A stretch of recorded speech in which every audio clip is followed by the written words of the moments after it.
abanye abantu besifazana abasebenzi ngoba baqualified but abanye basebenza ngokuthi kujikwe embedweni number 1 abanye basebenza because there is a manager who's weak to women ngamagama always make bona ungathola ukuthi uyimanager nje ujola bonke staff sonke but yize ungathola ukuthi uprincipal nje ujola bonke ama HOD because of why it's a weakness of what of a man hence sometimes we feel ukuthi women are so favored in gender inequality or what it's because of why it's a weakness of a man. You know what ukuthi qiniso liyafuneka Mr. Bhekisi uma ngathi manje kwenzeka something nawe uyazi ukuthi ungabaleke laphi uyayibona into efana nale maybe nangathi beba save umuntu oyi1 maybe wena ungasave ngapha mina ngithatha uFaith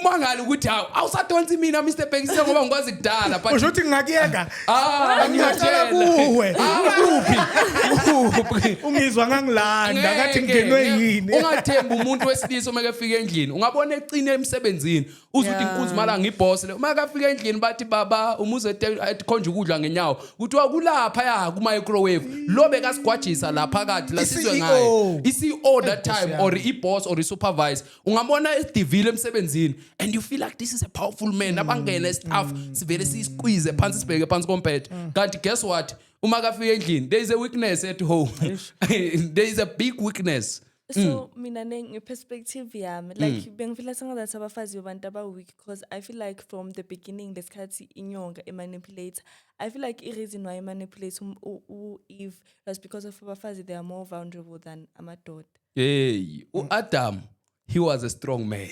Yes. And Adam he was given an authority, he was given the memorandum. Okay, but between the two abafazi ba weak but like umfazi wakhona ukuyenza indoda ukuthi be weaker.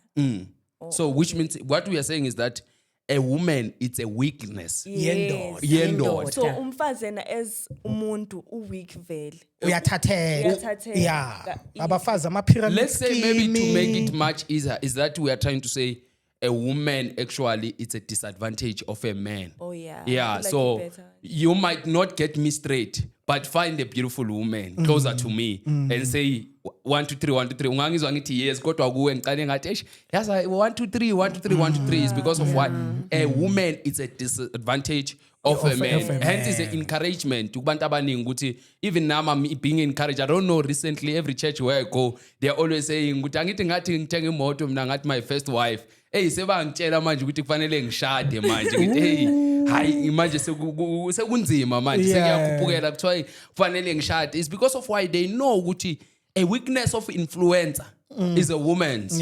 Abanye nje bayakutext ubona ukuthi akutext bengibukele yaza ama video aka they know very well a weakness of a man. Manje. Everyone, I'm telling you every you know what the most painful part is that while we are saying woman it's a weakness of a man we need to bear in our mind ukuthi we should try by all means with that weakness we are not allowing it because weakness can take fame to be something else. Fame can become a blame because of what? Because of a weakness.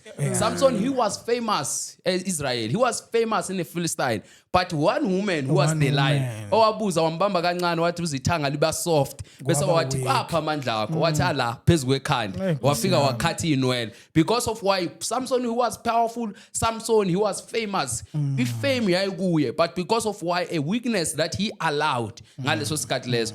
Wakuphi Samson today Samson ufeka kabuhlungu asinasho ukuthi somthola ezulwini asikhulumeni iqiniso kunabanye abantu abafile eBhayibhelini we are not sure we are going to get them in heaven kunabanye siyababheka sithi kodwa